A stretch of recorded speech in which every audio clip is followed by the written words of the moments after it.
Majikanku menerobos masuk ke kamar mandi. Waktu itu aku kaget dan tak sempat menolak. Tongkatnya yang tegak dan panjang membuatku lupa diri. Kita bermain air bersama. Aku pun banjir berkali-kali. Hingga aku lupa, dia menanam benih di dalam tanpa seizinku. Aku pun hamil. Halo Sobat Romansa Tante Ayu, bagaimana kabar kalian? Semoga semuanya diberikan kesehatan dan rezeki yang berlimpah ya. Absen dulu dong di komentar. Dari mana saja nih para sahabat-sahabatku? Jangan lupa klik tombol subscribe ya. Nanti aku ceritakan lagi nih kisah-kisahku yang lebih seru.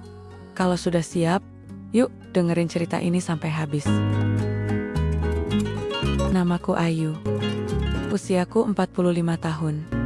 Sudah cukup kenyang asam garam kehidupan. Ditinggal suami sejak anakku kecil. Aku mengais rezeki dari rumah ke rumah jadi pembantu. Banyak rumah yang telah kulewati, banyak dapur yang kutata, banyak jendela yang kubersihkan hingga berkilau. Tapi rumah yang satu ini berbeda. Letaknya di kawasan sejuk di Kota Malang. Rumah besar, bergaya kolonial, dikelilingi pohon flamboyan dan bunga Kamboja yang menggugurkan kelopaknya pelan-pelan. Seperti menyambutku. Silakan masuk Bu Ayu, katanya waktu pertama kali membuka pintu. Suara itu berat, dalam, dan entah mengapa langsung menyentuh ke dasar hati. Seperti suara orang yang sudah lelah hidup, tapi masih mau mencoba jatuh cinta lagi. Dialah Tuan Arman. Lelaki parubaya berusia 50 tahun, wajahnya tampan, maskulin dengan guratan usia yang justru membuatnya terlihat memikat. Ia menduda sejak 3 tahun lalu. Istrinya meninggal karena kanker. Senyumnya tipis, penuh sopan santun, tapi matanya menyimpan luka. Dan entah kenapa aku ingin sekali merawatnya. Hari-hari awal aku bekerja di rumah itu sangat tenang. Tuan Arman tidak banyak bicara. Tapi setiap pagi, aku menyajikan teh hangat di meja teras. Dia selalu menunggu di sana, membaca Quran, kadang memandang jauh ke taman, seperti mencari bayangan seseorang yang tak akan kembali. Aku mulai mengenal jadwalnya. Jam 7 sarapan, jam 9 keluar ke kantor arsiteknya, dan pulang sekitar jam 5 sore. Tapi yang membuatku terus menanti, bukanlah rutinitas itu, melainkan momen-momen kecil di antaranya. Seperti ketika dia bilang, "Masakan kamu enak sekali Bu Ayu." Rasanya seperti rumah, atau saat dia menatapku diam-diam saat aku menyapu taman. Aku bisa merasakannya. Pandangan itu hangat, tapi juga menahan sesuatu. Seperti api kecil yang menyala pelan di balik dinginnya angin sore Malang. Aku, Ayu, pembantu rumah tangga. Dia, Arman, majikan yang pernah punya segalanya, tapi kehilangan cinta. Dan aku tak tahu kenapa. Tapi setiap aku mendengar, langkah kakinya mendekat, detak jantungku terasa lebih cepat. Seperti remaja lagi, seperti ingin jatuh cinta walau umur sudah bukan 20 lagi. Tapi apakah cinta bisa tumbuh di antara dua orang yang sama-sama terluka? Apakah mungkin cinta itu tak mengenal usia, bukan status? Aku belum tahu. Tapi satu hal yang pasti, rumah ini mengajarkanku bagaimana cinta bisa tumbuh dari yang paling sederhana, satu senyum, satu tegukan teh hangat, satu tatapan di pagi hari. Dan disitulah semuanya bermula. Sudah 2 minggu aku bekerja di rumah ini. Rutinitas terasa lembut seperti kain yang baru disetrika. Aku mulai hafal aroma ruangannya, suara pintu yang berderit saat dibuka pelan, hingga cara Tuan Arman meletakkan sendok selalu dengan hati-hati. Seperti takut membangunkan sesuatu yang rapuh. Pagi ini, aku menyetrika kemeja-kemejanya di ruang belakang. Kemeja-kemeja putih, biru muda, dan abu-abu. Warnanya tenang, seperti dirinya. Saat kukibaskan uap dari setrikaan, aroma pelembut pakaian menyatu dengan bayangan wajahnya. Entah mengapa, membuatku senyum-senyum sendiri. Lalu langkah kakinya terdengar dari lorong, pelan, teratur.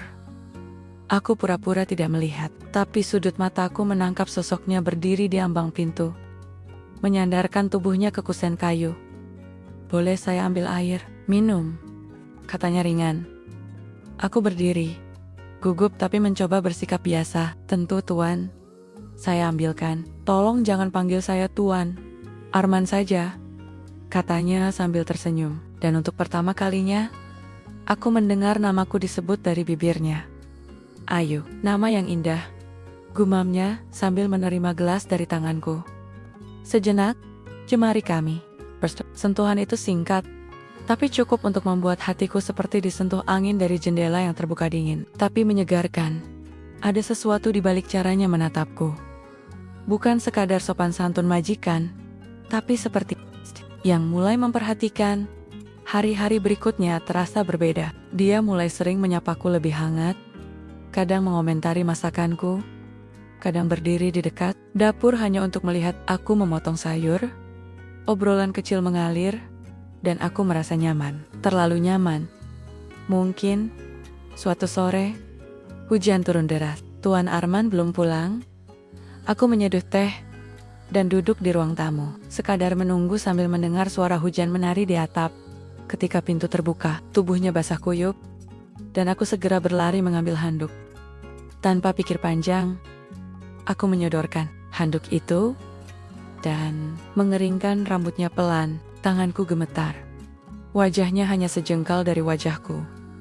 Matanya menatapku lama, dan entah kenapa, tidak ada satupun dari kami yang mundur.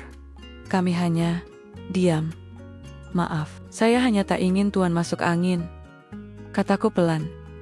Ia hanya tersenyum, lalu berkata, kalau begini rasanya, saya tak keberatan hujan tiap hari Ayu. Jantungku berdetak lebih cepat. Ada percikan yang kurasakan. Api kecil yang mulai menyala, menghangatkan hati yang sudah lama beku. Malam itu aku tidur dengan senyum, tapi juga dengan ketakutan. Karena aku tahu, ini bukan hanya perhatian biasa. Ini bukan sekadar rasa hormat antara pembantu dan majikan. Ini awal dari sesuatu yang tidak bisa dihentikan. Tapi aku masih menahan hati. Aku tahu, bila perasaan ini terus tumbuh, aku tak bisa lagi berpura-pura. Dan ternyata, dia pun mulai merasakan hal yang sama. Sudah sebulan lebih, aku di rumah ini. Rumah yang dulu terasa dingin, kini seperti berubah perlahan lebih hangat, lebih hidup. Mungkin karena bunga di taman mulai bermekaran, atau mungkin karena hatiku mulai terbuka lagi untuk rasa yang dulu kupikir telah mati. Tuan Arman, seperti yang ia minta semakin sering berbicara padaku. Kadang tentang pekerjaannya, kadang tentang istrinya yang telah tiada. Ia bilang, sudah lama ia tidak merasa serileks ini. Dan setiap kali ia bilang itu, aku merasa bersalah dan bahagia di saat yang bersamaan. Kami mulai punya kebiasaan baru. Setiap malam Jumat, ia mengajakku duduk di teras, hanya untuk menikmati wedang jahe buatan tanganku. Ia bercerita sambil sesekali menatap bintang, dan aku hanya mendengarkan, sambil diam-diam mencuri pandang ke garis rahangnya yang kokoh. Cara ia menggenggam cangkir seperti menyimpan kenangan yang dalam. Malam itu, dia bertanya pelan, "Yuk, kamu pernah jatuh cinta lagi setelah ditinggal suamimu?" Pertanyaan itu menusukku, bukan karena sedih, tapi karena aku sadar, aku sedang jatuh cinta lagi. Saat itu juga pada dia yang duduk di sampingku. Tapi, aku hanya menjawab pelan, "Belum." Dia mengangguk. Lalu dengan suara nyaris berbisik, ia berkata, "Kadang cinta datang dari tempat yang tak terduga, seperti kamu yang datang tiba-tiba, dan membuat rumah ini hidup lagi." Aku menunduk, pura-pura sibuk dengan gelasku. Tapi pipiku panas, hatiku bergemuruh, dan di bawah langit malang yang dingin, dalam sunyi yang menenangkan, kami berdua tahu, ada sesuatu yang mulai tumbuh. Tak diucap, tapi terasa jelas di udara. Keesokan harinya, aku bangun lebih awal. Kupilih daster yang paling rapi. Aku mulai berdandan sedikit, hanya bedak dan pelembab, tapi cukup untuk membuatku merasa cantik. Bukan untuk siapa-siapa, tapi mungkin untuk seseorang yang mulai membuatku menunggu setiap pagi. Hari itu, saat aku menyiapkan makan siang, dia tiba-tiba masuk ke dapur. "Ayu, boleh aku bantu?" Aku kaget. Majikan masuk dapur, mau bantu? "Tuan, Arman, ini pekerjaan saya, tapi aku ingin di sini Boleh kan? Ia lalu berdiri di dekatku, mengambil sayur dan mulai mencucinya. Tanganku gemetar lagi. Dekat sekali dia. Bahunya menyentuh lenganku. Nafasnya bisa kurasakan di leherku. Lalu dia tertawa kecil. Kamu wangi ya? Seperti melati. Aku menunduk. Malu. Tapi dalam hati, aku mekar. Hari itu kami memasak bersama. Tertawa, bercanda, dan saling lempar pandangan yang tak biasa. Ada sesuatu yang berubah. Dan aku tahu, jika terus begini, hatiku tak akan bisa menolak lebih lama lagi. Malamnya, saat aku hendak kembali ke kamar, dia berdiri di ujung lorong. Yuk, katanya pelan. Jangan takut jatuh cinta. Kalau kamu jatuh, aku akan menangkapmu. Hanya diam. Tapi jiwaku sudah bergetar dan aku sadar. Aku mulai berjalan menuju cinta yang tak kukira akan datang di usia ini. Hari-hari kami semakin dekat, sentuhan kecil, senyuman yang menggantung lebih lama, dan pandangan yang tak lagi bisa disembunyikan.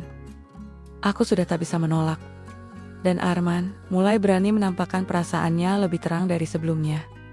Sore itu, dia mengajakku ke taman belakang, di bawah pohon flamboyan. Kami duduk berdua di bangku kayu tua. Yuk, katanya, sambil menyentuh ujung jemariku perlahan. Kamu membuat aku merasa hidup kembali. Kamu tidak tahu betapa sunyinya hidupku. Selama ini, aku menatap matanya. Dan saat itu aku tahu, kata-kata itu bukan basa-basi. Tangannya hangat, dan ketika ia menggenggam tanganku sepenuhnya, aku membiarkannya. Itu bukan hanya tangan majikan yang menyentuh pembantunya. Itu tangan seorang pria yang menyentuh hati seorang wanita. Tapi saat itu juga, dari arah pintu belakang, muncul sosok yang membuat seluruh tubuhku membeku.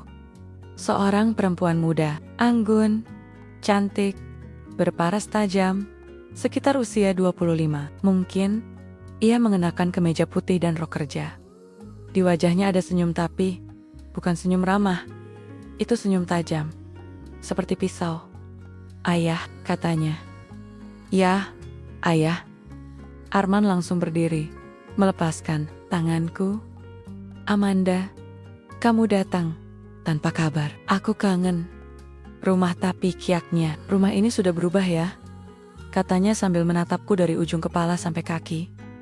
Pembantunya sekarang beda. Aku menunduk, ingin menghilang saat itu juga.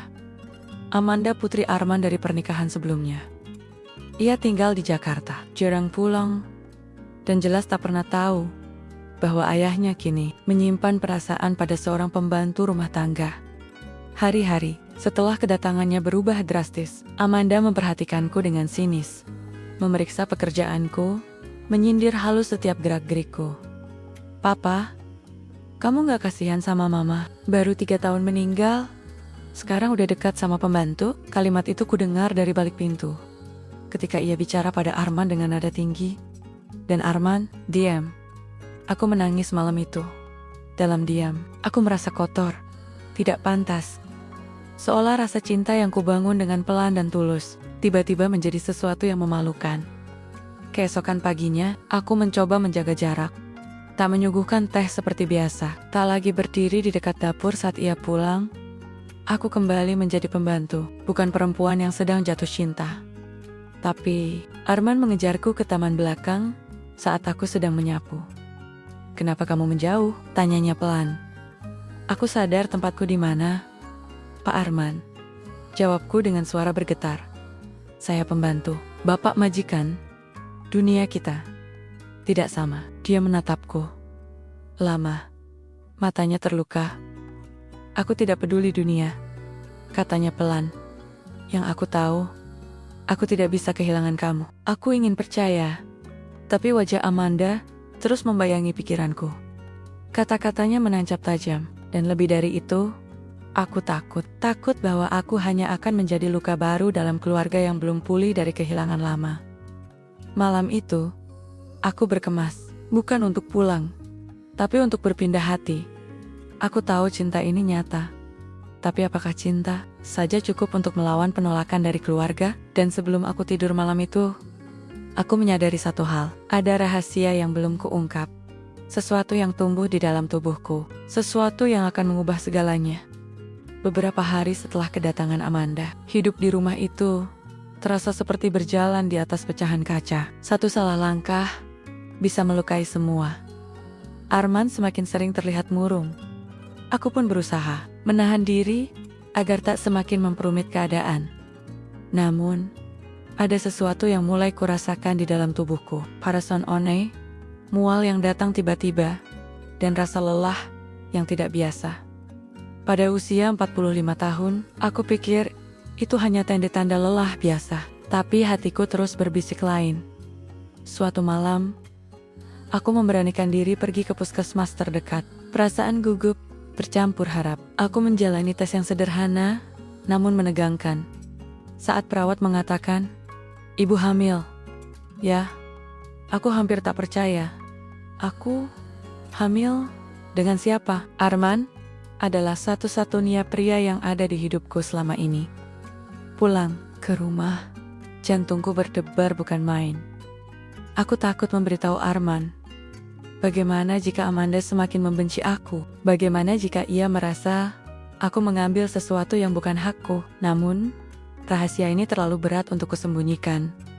Suatu sore, ketika Arman duduk di teras memandang ke kejauhan, aku duduk di sampingnya. Aku harus bilang sesuatu.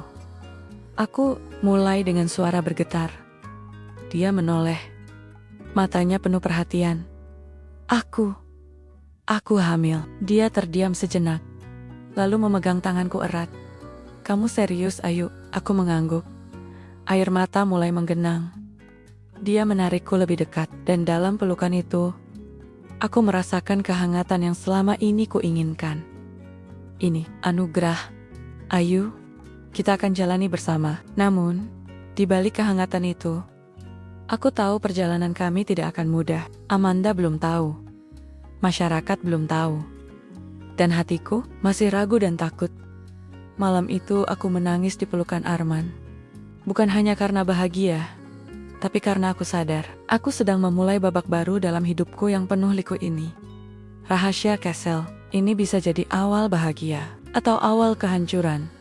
Setelah aku mengungkapkan rahasia itu kepada Arman, ia menjadi pelindungku yang paling setia. Namun, ada satu orang yang belum kuhadapi, Amanda. Suatu pagi, saat aku sedang membersihkan ruang tamu, Amanda masuk dengan langkah pasti. Matanya menatapku dengan tajam, tanpa sedikit pun menyembunyikan kebenciannya. "Jadi, benar kamu hamil?" "Ya." Suaranya dingin. Aku hanya diam, mencoba menahan rasa sakit yang mengalir dalam dada. "Bagaimana bisa, Ayu? Kamu, pembantu rumah ini." Aku pikir ayah hanya akan memilih wanita yang pantas. Hatiku mencelos. Tuan Arman mencintaiku, dan aku mencintainya. "Aku hamil karena cinta itu," jawabku pelan tapi tegas. Amanda tertawa sinis. "Kamu pikir kamu bisa menggantikan ibu? Jangan mimpi. Aku tidak akan membiarkan kamu merusak keluarga ini." Konfrontasi itu membuat suasana rumah berubah menjadi medan perang. Amanda mulai menghalangiku, mengawasi gerak-gerikku, bahkan diam-diam mencoba membujuk Arman agar menjauhiku. Di sisi lain, tetangga dan beberapa kerabat mulai berbisik, "Ayu hamil di usia senja? Dengan majikan pula? Apa kata orang nanti?" Gosip tersebar cepat, membuat aku merasa seperti bulan-bulanan. Namun, Arman tetap berdiri kokoh di sisiku. Setiap kali aku menangis, dia menghapus air mataku dan bilang, "Kita akan hadapi semuanya bersama, Ayu." Aku tidak peduli apa kata mereka. Meski begitu, aku merasa lelah mempertahankan cinta yang baru saja tumbuh, lelah menghadapi pandangan sinis dan cemoohan yang tidak henti. Suatu malam, aku berdiri di depan cermin, melihat diriku yang mulai membuncit. Ada kehidupan baru di dalamku, namun hatiku penuh luka. "Bisakah aku bertahan?" tanyaku pada bayangan sendiri. Dan saat itulah, aku merasakan sesuatu yang hangat menyelimuti hati. Sebuah suara kecil dalam diriku berkata, "Ini bukan hanya tentang aku dan Arman. Ini tentang kehidupan baru yang akan datang. Aku harus kuat." Hari-hari penuh bisik dan tatapan sinis membuatku semakin mantap. Aku dan Arman memutuskan untuk tidak lagi sembunyi. Kami ingin menghadapi semuanya, apapun risikonya. Suatu sore, aku dan Arman duduk bersama di ruang tamu. Arman, aku ingin kamu tahu, aku siap menjalani semua ini. Apapun yang terjadi, kataku sambil menatap matanya. Dia menggenggam tanganku erat, dengan mata yang berkilat penuh tekad. Aku juga, Ayu. Aku akan melindungimu dan anak kita. Kita akan berjuang bersama. Langkah pertama kami adalah memberitahu keluarga Arman. Aku tahu ini bukan hal mudah, terutama karena Amanda sudah menjadi penghalang besar. Tapi kami tak bisa terus hidup dalam bayang-bayang. Kami mengundang Amanda dan beberapa anggota keluarga ke rumah. Sambil berdebat, kami berbicara jujur tentang perasaan, tentang kehidupan baru yang kami bangun. Ada air mata, ada kemarahan, tapi juga ada kejujuran. Ayah, aku hamil, dan aku mencintaimu. Aku berkata dengan suara tegas, namun lembut. Amanda menatapku penuh kebencian, tapi Arman berdiri tegak di sisiku. Ini pilihanku. Aku yang akan menikahi Ayu. Keputusan itu mengguncang semua orang. Beberapa menolak, beberapa diam, tapi aku tahu, ini awal dari jalan panjang. Malam itu, setelah keluarga pergi, aku dan Arman duduk berdua di teras rumah. Kami berbicara tentang masa depan, tentang mimpi dan harapan. Aku menyentuh perutku yang mulai membuncit. Anak kita akan lahir di dunia yang penuh cinta. Ayu, aku berjanji, katanya dengan suara lembut. Dalam pelukan itu, aku merasakan getaran, bahagia dan ketegangan sekaligus. Cinta kami diuji, tapi kami memilih untuk maju. Karena kadang, cinta bukan soal sempurna, tapi tentang berani melangkah. Walau tak pasti, pernikahan kami berlangsung sederhana, jauh dari gemerlap pesta. Namun, di balik kebahagiaan itu, aku merasakan gelisah yang semakin dalam. Pandangan sinis Amanda tak pernah hilang. Bahkan, ia mulai memutus komunikasi dengan ayahnya. Lebih berat lagi, aku mulai merasakan perubahan dalam tubuh dan jiwaku. Kehamilan di usia 45 membawa beban yang tak mudah. Malam-malamku sering terjaga, tubuhku lemah, dan kadang rasa takut datang menyerang. Suatu hari, aku merasakan kontraksi yang membuatku panik. Arman segera membawaku ke rumah sakit. Dokter berkata, "Ini kehamilan risiko tinggi, Ayu. Kamu harus sangat berhati-hati." Kata-kata itu mengguncangku. Aku tak ingin kehilangan janin ini, anak yang selama ini menjadi cahaya dalam hidupku. Di tengah perjuangan itu, aku mulai merasakan sesuatu yang lain dari Arman. Dia sering terlihat murung, jauh, dan kadang menghindar dari tatapanku. Suatu malam, aku menemukan ponselnya menyala dengan pesan dari seorang wanita. "Semoga kamu bahagia dengan dia." Pesan itu membuat hatiku tercabik. Aku tahu, masa lalu Arman tak sepenuhnya hilang. Rasa takut kehilangan dia membuatku bertanya-tanya, apakah cintanya padaku cukup kuat untuk bertahan? Namun, saat aku hampir menyerah, Arman memegang tanganku dengan erat. "Ayu, aku janji, kamu dan anak kita adalah segalanya bagiku." Air mataku mengalir deras. Aku percaya, tapi aku juga sadar, cinta kami diuji bukan hanya oleh orang lain, tapi juga oleh bayangan masa lalu yang terus mengintai. Kehamilanku semakin membesar, dan setiap hari, aku merasa semakin dekat dengan keajaiban yang akan datang. Kehidupan baru, buah cinta kami dengan Arman. Namun, keajaiban itu datang dengan harga yang tak pernah kubayangkan. Suatu malam, aku dilarikan ke rumah sakit karena komplikasi serius. Dalam keadaan yang rapuh dan lemah, aku melihat wajah Arman penuh cemas. Penuh harap, dokter berkata, "Kami akan berusaha, tapi ini sangat berisiko." Saat itulah aku sadar, ini bukan hanya soal aku dan Arman. Ini tentang nyawa yang kami bawa bersama. Dalam keheningan kamar rumah sakit, aku merasakan tangan Arman menggenggam erat tanganku. "Jika kamu harus pergi, Ayu, aku ingin kamu tahu, aku mencintaimu lebih dari apapun." Aku menatapnya, berbisik, "Aku juga, Arman. Aku ingin kau tahu bahwa cinta ini sudah membuat hidupku berarti." Waktu terasa melambat, Nafasku berat, dan aku mulai merasa lelah. Tapi di saat genting itu, sesuatu terjadi. Tangisan kecil yang pertama terdengar, suara yang melewati dinding ketakutan. Kami dikaruniai seorang bayi perempuan yang sehat. Namun, keajaiban itu tak berlangsung lama. Tubuhku lemah. Dokter mengatakan aku harus istirahat total, dan risiko untuk anak kami dan aku sangat tinggi. Arman memutuskan sesuatu yang sulit. Dia meminta aku untuk pindah dari rumah itu. Pergi jauh, demi melindungi kami dari tekanan keluarga dan gosip yang semakin mematikan. Aku setuju. Meski berat, dalam pelukan terakhir kami di rumah sakit, dia berjanji akan menemuiku setiap hari dan membangun keluarga kecil kami. Jauh dari keramaian. Hari itu, aku meninggalkan Malang, membawa bayi kecilku dan harapan yang belum padam. Tapi inilah akhir yang tak terduga meski cinta kami besar. Kenyataan memaksa kami berpisah, bukan karena benci, tapi demi masa depan yang lebih baik. Aku sekarang hidup dengan harapan baru, cinta yang tak pernah pudar, dan bayi kecil yang menjadi cahaya dalam gelapku. Dan jika suatu saat nanti takdir mempertemukan kami kembali, aku yakin cinta itu akan tumbuh lebih kuat dari sebelumnya.